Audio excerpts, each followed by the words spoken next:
Welcome to the Cause Effect 4.0 podcast. I'm your host, Celina Lee. What does Africa need to get right today to ensure AI becomes a tool for economic transformation tomorrow? My guest today sits at the intersection of data, AI, education, and public sector transformation in Africa.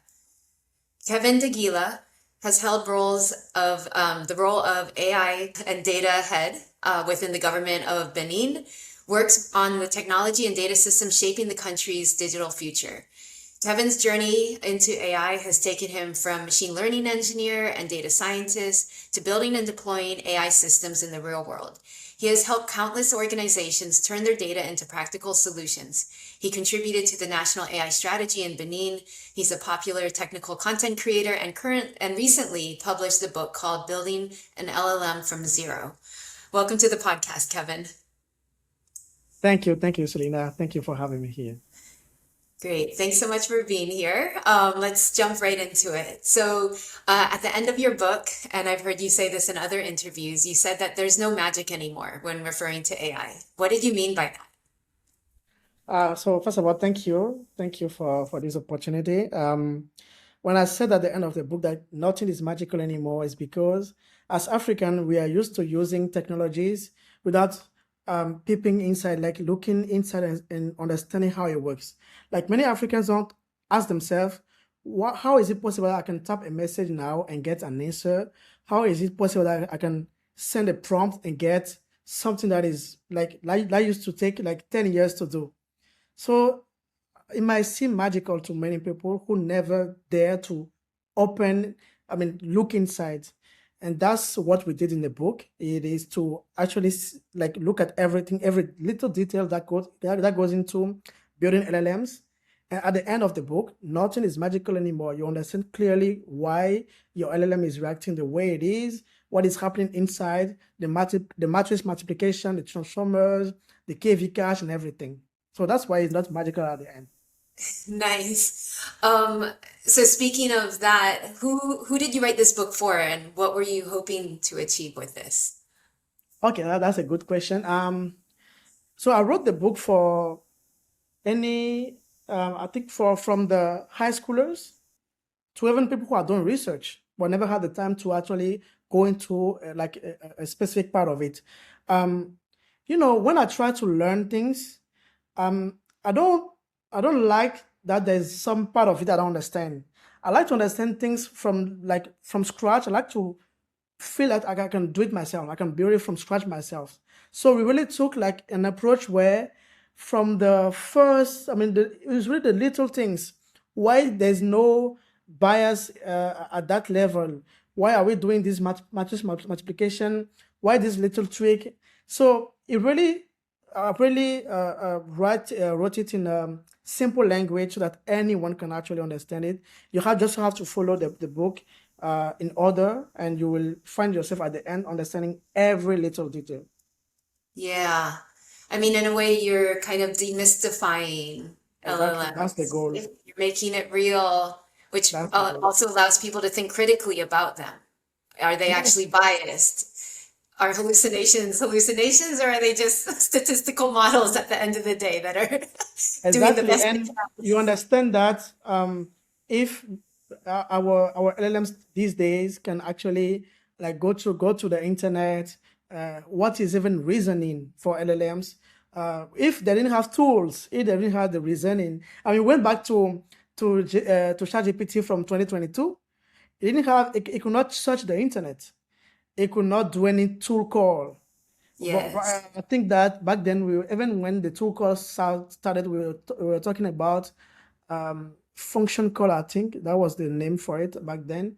So yeah, it's just to like you take an LLM, remove everything, and start from scratch from the first token that goes inside. What are we doing? Why are we doing it? Even like the intuition behind the transformer, the attention mechanism, the key, the query, the value. Why three matrices? Why not five, for example? So it's really those little details, and I try to explain things from first the intuition, then we can go to the code. We can also think about the visualization, like an interactive interface to move everything around and see how it reacts. Yeah.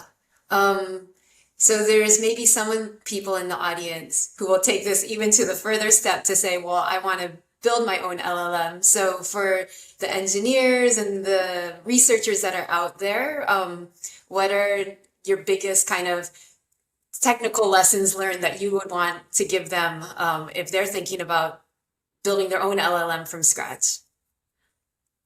Oh, interesting. I think it is when you move from training a model on a single GPU to multiple GPU, because it's a whole another mechanism. It's a whole. I mean, like actually spend little time worrying about the model and everything that is inside. You worry about everything that is outside of it. Um, are you saving the weight often? How are you evaluating while it's training? Will your training even be beneficial? Do you understand the scaling laws? Are the GPUs communicating in the right way? How do you make sure that you're not losing GPU's time? You're not wasting GPU's time. How do you make sure that the GPU is not waiting for your data to come? How do you keep the GPU busy?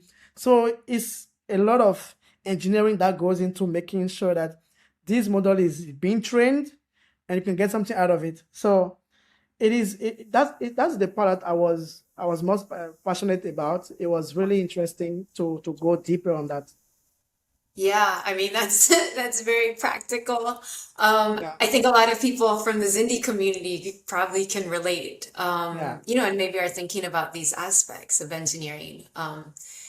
So in this context, I mean, if yeah. we are trying to create the space and create the opportunities for more, let's say, researchers in Africa or, engineers in Africa to start looking at training their own LLMs or at least understanding it. In this context, I am curious, this might be a bit provocative, but, there are a lot of obviously global LLMs that are out there. They're getting better and better on African languages. Yeah.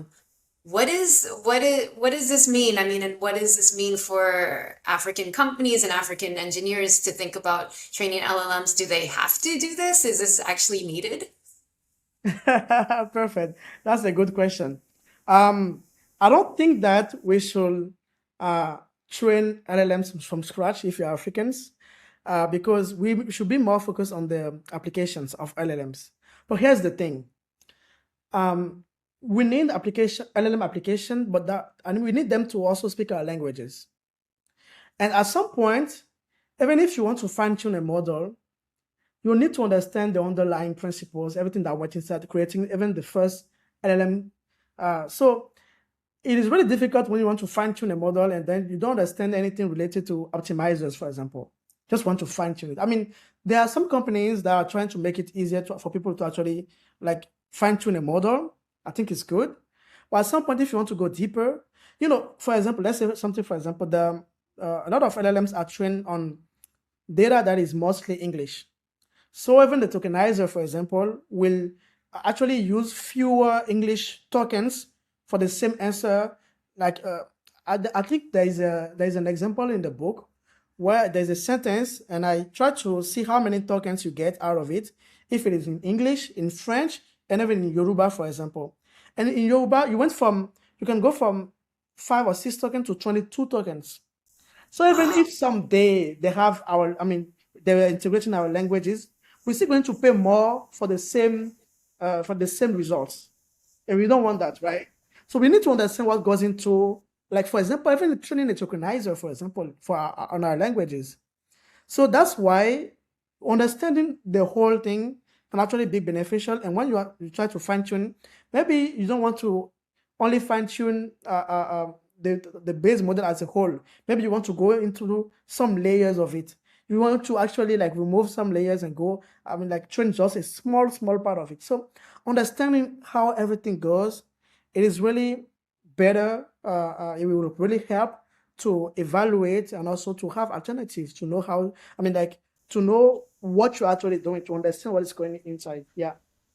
Yeah, so there is still an important role that local African developers can play.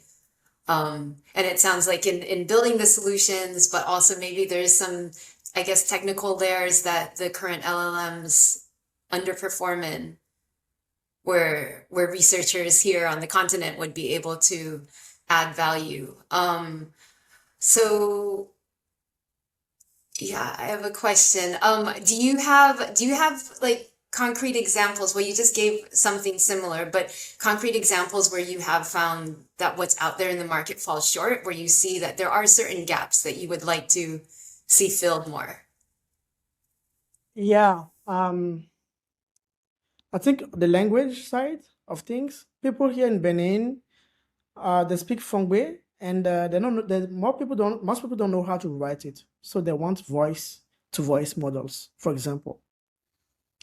For that, you need a lot of data in that language, and also if you are going to train transformers on it, you need to understand how it goes.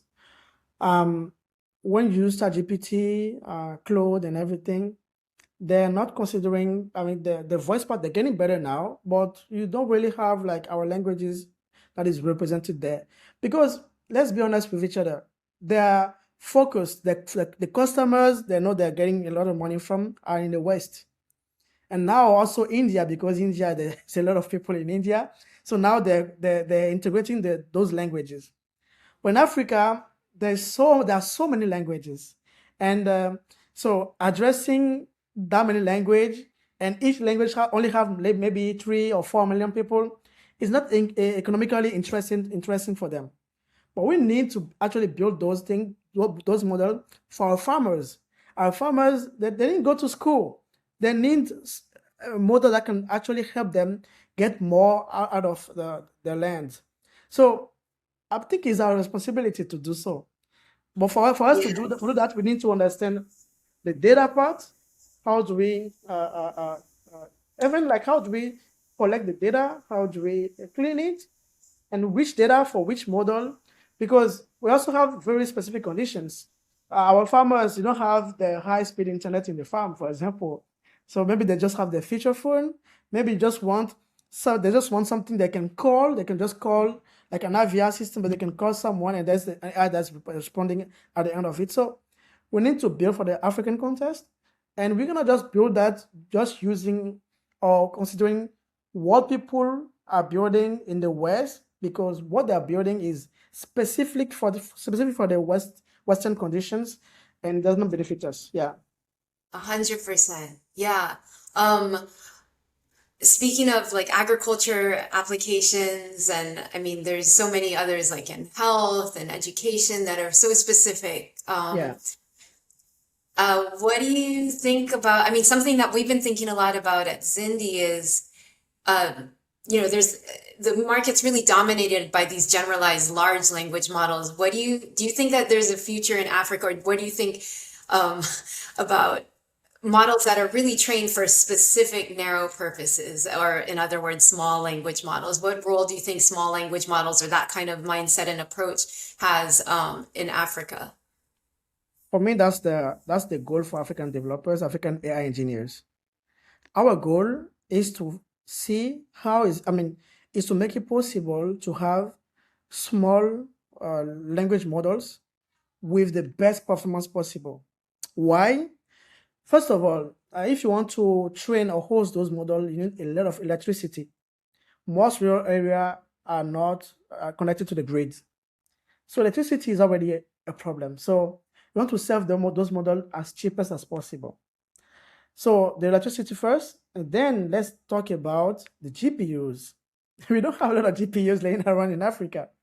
So, um, I mean, like a rack of Blackwell GPUs is like $3 million.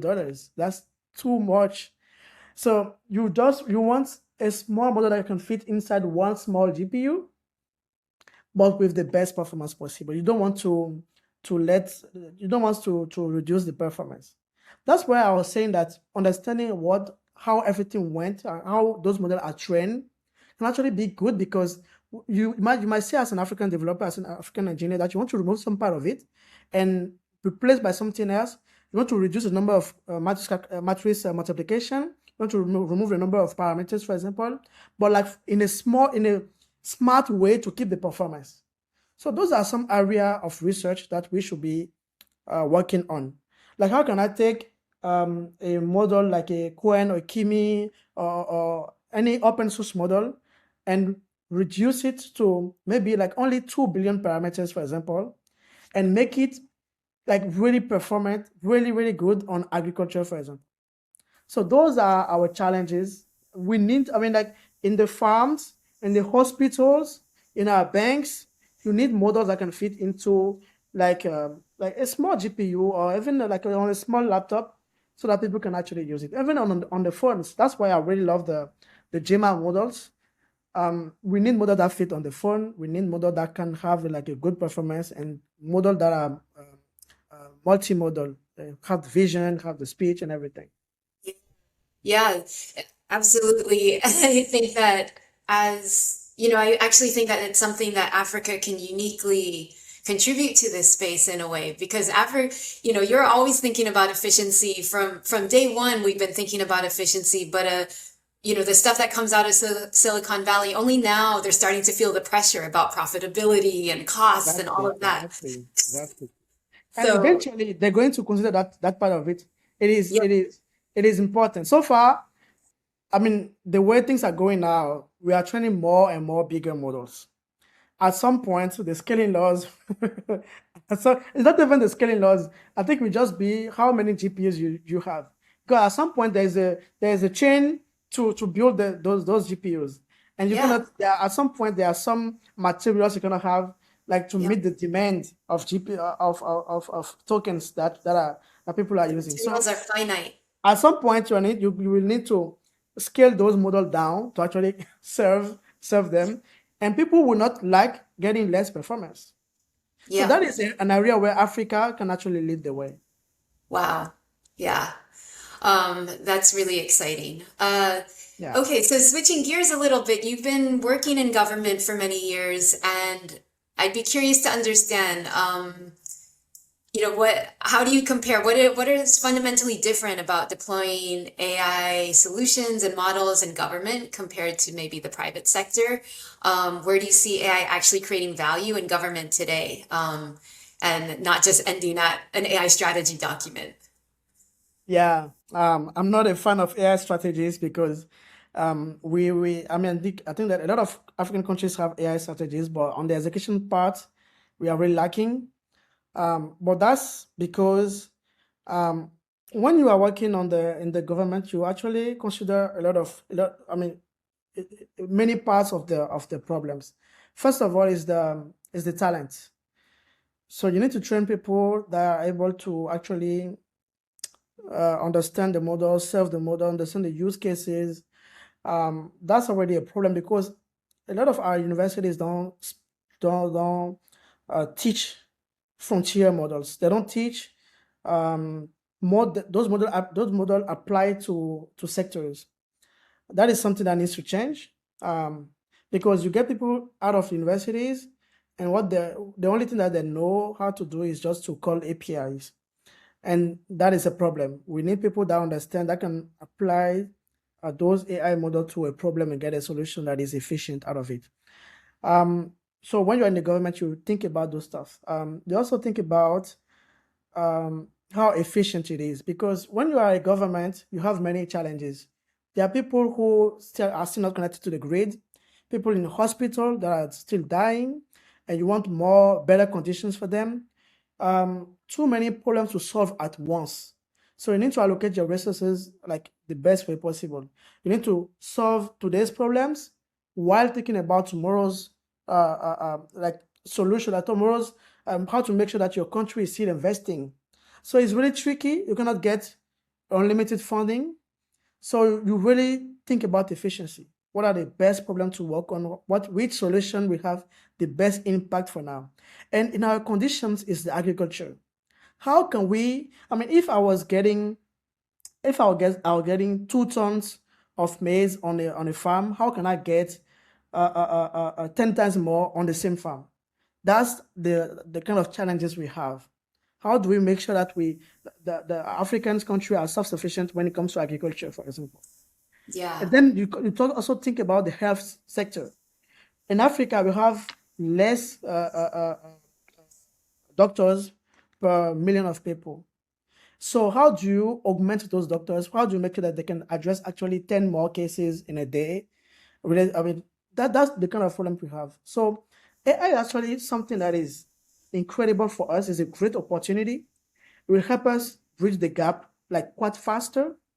So that's why we need those. I mean, we're mentioning the small models because they can be used directly for people who they really need it. It's not just for your average Joe to not use Excel and have like an AI that can do a data analysis for him like in a second. No, Yeah. the challenges we have, we need an AI that can read scans. We need AI that can help our farmers, like even anything that's related to advisory in the farms. So we need when you are in the government, you have this efficiency. Also, you want practical solutions. So that's the difference. Yeah, that's how it's been for now. And on that side, Benin is taking the right steps. We started with the talent, and so we obviously that's how we came to work with Zindi. The talent part is really important. That's why we're investing heavily. Last year we were in the International Olympiad with our high schoolers. This year we actually got a bronze. What's the name in English for the third Bronze medal? medal. Bronze medal. Yeah, we actually got a bronze medal. So that's good. We are having more people, more high schoolers now who are interested in AI. So that's the first part of it. While you are getting the GPUs prepared, the electricity and everything, you need to train the people who will work on those. You need to train the people who will work in the farms with AI. So the talent part for us is really key. And also, you know, once we have people, more people who are skilled in those areas, the bigger companies they're going to come here eventually because they will see that we are advanced in the small model part and we are making them efficient but with the best performance possible. So that's what we need: better talent and better infrastructure. And I think Africa will be on his way to show the world what we can do. I think so. And it's kind of what you're saying that the demand, the actual impact that AI could potentially have is huge. It's as in it's not just a for fun thing. It's just not to make your phone more Yeah. entertaining. It's it's actual life. Exactly, Yeah. exactly. You have some Yeah. hospital where there's only one doctor, for example, Yes. only one doctor. So what if you can actually like augment that doctor to serve more people? How I mean the needs are there, and what excites me is that we can actually solve those problems in a short time with AI. So that's really what is exciting on day-to-day basis because Yeah. I'm seeing that future where we are still using it's still the same conditions, but we actually make it better for people to have access to healthcare, better output from our farms. Those two use cases, those two sectors are key to me. And I think if you solve those two, and for I mean we're doing it for Benin, I think the other countries are doing the same. Once we Hmm. solve it and we do it for Africa, it will be, I mean, it will be amazing. It's an exciting vision for Yeah. sure. Yeah, and congratulations to the team on the bronze medal. I saw Thank that. you. It's Thank you. Thank you. fantastic. So you've spent many years actually teaching young people, and Yeah. what have you learned about African AI talent that outsiders consistently get wrong? Wow. Okay. The last part is tricky. So yeah, as you mentioned, I have a YouTube channel with almost 15,000 subscribers now. I've been teaching in the universities here. The book is also a way to teach more people those technologies. What I see is that our our young people need more opportunities. I've seen people go from training to training and like they're constantly training. And usually during the training is like it's mock data. They're not solving like real problems. So when we are training Africans, we need to put them in situations where I mean for example, it's not just a small data set on Zindi with metrics. I want them to collect the data that go to Zindi. I want them to collect the data, put Yes. it and set everything up on Zindi, and now solve the problem. See what I mean? Because when you are doing the training, they can understand things theoretically, but when it goes to the practical side, it's not what we want. So I think our people are talented. When it comes to math, we are really good. So we can actually like understand difficult problems and solve them. Our high schoolers are really great, and I think that in the next 2 or 4 years, we're going to get Africans with gold medals at the international Olympiads. That is for sure. But I mean, since we need them to work in the health sector, in the farms, in the training, we need to already have that part of it. So, I mean, I cannot reveal everything here, but we were talking about data collection, competition, and everything that goes into that. So, I want our people to collect our data and to work on that data during the training, not after they graduated. Now, I want more universities to have those I mean, like go in the farm, collect the data, I mean, like follow the cycle, understand everything deeply. Go to the hospital, take one hospital, for example, and try to try to understand their problems and try to face it. That is where we need to train more people now. We are skilled and we need to start working on practical solutions. That's incredible. I mean, that's right. Like sometimes the kids they go to university and they get this very narrow view, but that experience of from the beginning to the end, building an actual solution that can actually have impact on the ground. Um, yeah, maybe there's not an easy solution, but I mean, what are some of the steps that you think the government or the country or even private sector should be taking to ensure that we create this pipeline of talent? Interesting. So regarding that, I think that first of all, the Olympiads are interesting because it is the first time that when I looked at the curriculum, um, the syllabus for the international Olympiads, they are learning stuff that I learned in grad school, high schoolers. Amazing. So they're learning attention mechanism, they're understanding everything that is overfitting, underfitting. Those are things that you learn in university. So now we're having high schoolers that are understanding those things. So it's already something that is good. Um, Also, I think something that we are doing in Benin, and I think that we're going to expand more, is to have a list of like really key use cases, not a long strategy, like some really key use cases. And some people, I mean, like we need to start experimenting. Experimenting, that is exactly the word I was looking for, experimenting. So once you have like 2 or 3 farms that you can optimize for, you can actually like help the students like visit to the farm and so that they understand the end-to-end part of it. Once you want to introduce more AI into schools, don't just do it for the whole country. Take 2, 3 schools, start there, start experimenting, see what works, what does not work. Even for the same for the hospitals. So that's what we are doing right now in Benin. We are it's not about grand strategy anymore. We are really going deep into the use cases, try to identify some sponsors, some farmers that are open to it, doctors that are open to it, and then we are seeing how we can actually get our students directed to go. I mean, like even you've seen the forward deployed engineers. I mean, what is going on right now? You have those companies that are deploying engineers directly to the customers, right? So, and what forward deploy students? I want Hmm. students directly go to the like right next to the problem. So you help them to understand how everything goes, what is being done right now, and how they can actually solve problems. Yeah, exactly. Okay, I know you have to run, but just one parting question. What words of, there's AI engineers and aspiring, students out there on Zindi.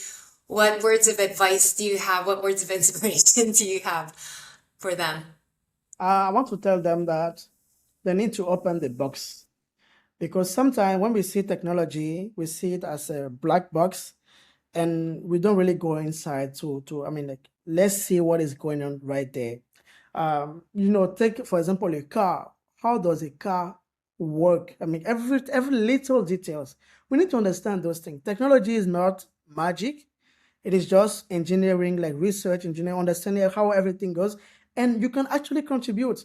If you understand how everything goes, you can say, okay, I know exactly which parts I can optimize for this. I can remove this little thing and replace it with my thing and see how it goes.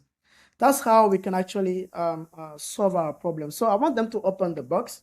I want them to open any technology that is exciting for them. Like, we should understand how the internet works. I mean, it's trivial, but most people don't even understand how the internet works. So let's go inside, open the box, ask questions, be curious, be in communities. That is also important, because in communities, you will learn about stuff that you didn't think about. You will learn about stuff that you didn't know are possible. Go into communities, work on hackathon, because you'll see how you measure yourself from other practitioners. That would be my recommendation for the Zandi community. Amazing. Yeah. Thank you so much, Kevin. Thanks for spending the time with us today. Yeah.